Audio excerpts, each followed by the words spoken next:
Welcome everyone. So this is basically like a post build review and just kind of like a proof of concept type thing and pass off any type of info that was found out after I recorded videos.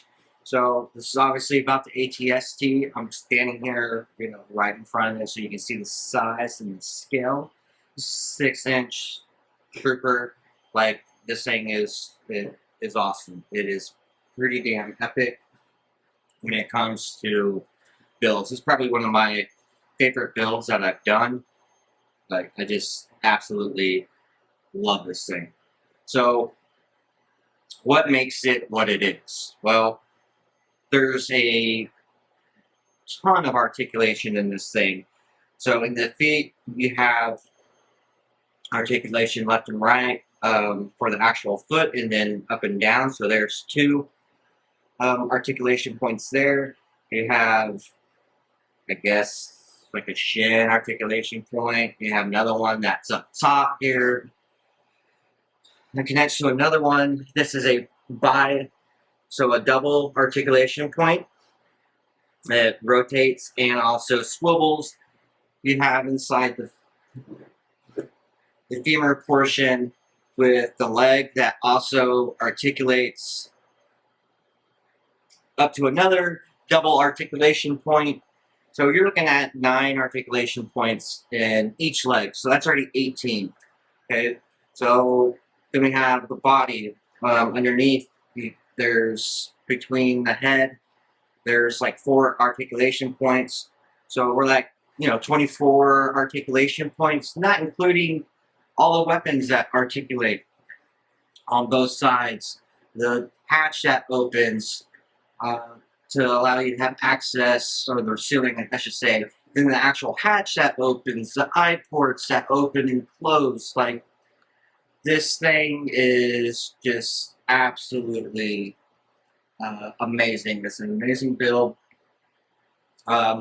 So some of the questions that will probably come up is, well, how far, well, one, how big is it?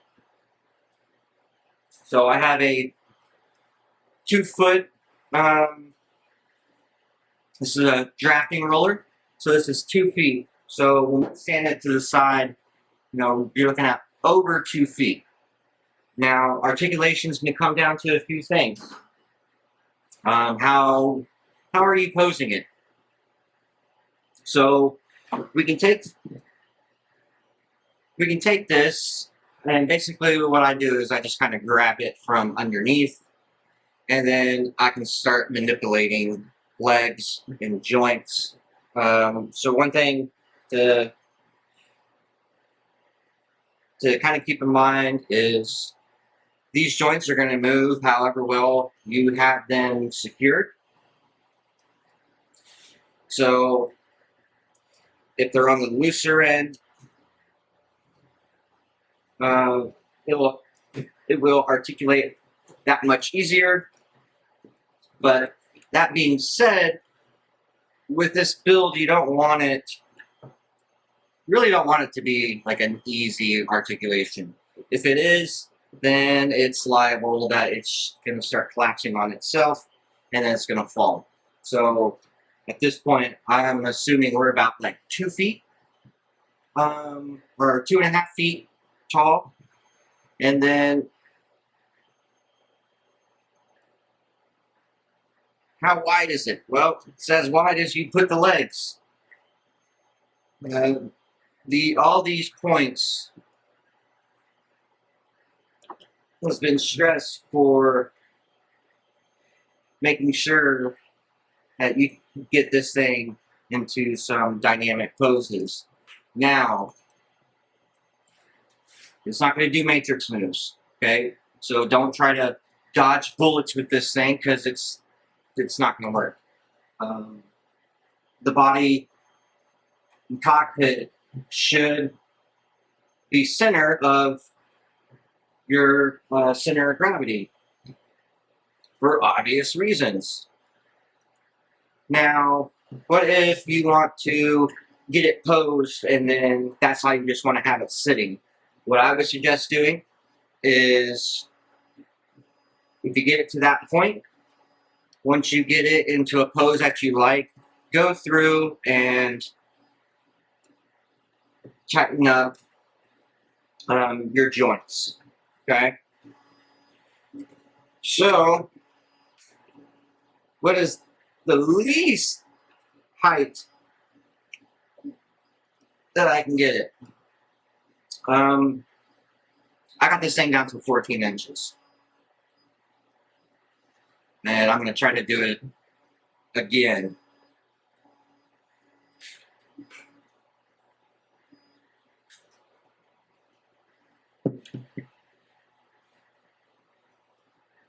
So,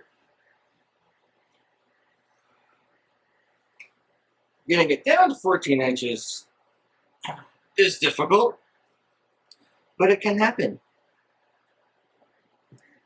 It's probably nice for, you're trying to get this thing moved somewhere.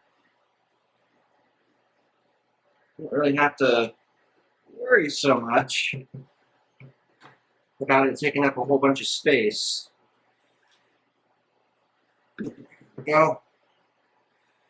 So one thing we never really see is how do they load in and out of this thing? Well, I'm assuming something like this, and then with the ladder head, you can open up the top, you can get access to the inside, which is great.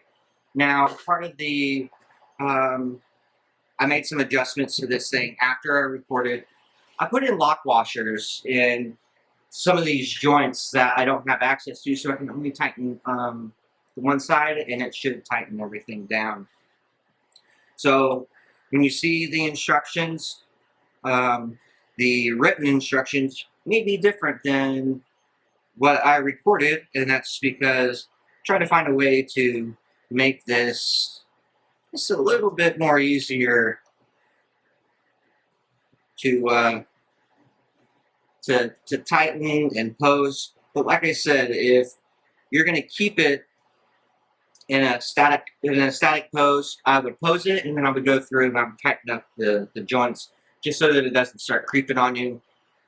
When you first build this, you're going to be messing around with the joints a lot because the joints will start wearing down, the filament will start wearing down and getting smoother, and so you're going to have to compensate with that by retightening up your bolts. And I found with doing that, there's some bolts that are hidden, so just follow the instructions that we gave you, and that should help you get this thing good to go. So let's see, did I get it down to 14 inches? On the side. I beat 14 inches. I got this thing down to now, it's 12 inches, so it's only a foot tall. It's awesome. Like, so look for some mods. We're going to use my Discord as a unofficial support. We have a new upgraded cabin cockpit that's going to be screen accurate, and it's meant for resin printing. So you can print all the legs in FDM and then take your cab and really deck out the inside. We also added the greeble for this piece, so when you recreate your Chewy scene, we made the top portion a little bit easier to go in. So yeah, y'all definitely have fun with this. Like I said, if you need help, I've gone through, I've took screenshots of how I oriented stuff and how I printed it. We'll have print settings for some certain pieces that, like minimal, we're going to give you, say,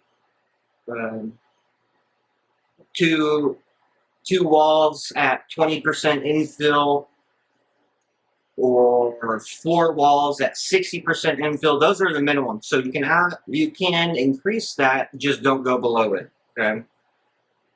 Other than that, I hope you guys enjoyed this build. It's really fun. I had a blast putting it together. Literally, actually putting it together and seeing it stand on its own for the first time. It's just something else. paint settings and stuff like that. I used AK, like light gold, gray. It's lighter gray. That's pretty much what my color was. So my process was I primed it in gray, then I did what's called marbling, and you may need to Google that. Look for aircraft model marbling, and you'll find some videos, and it's literally just putting a whole bunch of lines and stuff like that over the primer, and then doing light coats of your base coat, and then you get this awesome texture that's found in the paint itself, which really helps sell that this is an old worn out machine. Then I used AK weathering pencils to hit up my lines, and that's just an awesome process in and of itself. So if y'all have any questions, you can join my Discord, ask my Discord, ask on Instagram, ask anywhere that I'm at. So I hope you guys enjoy the build. Thank you for the support, and have fun.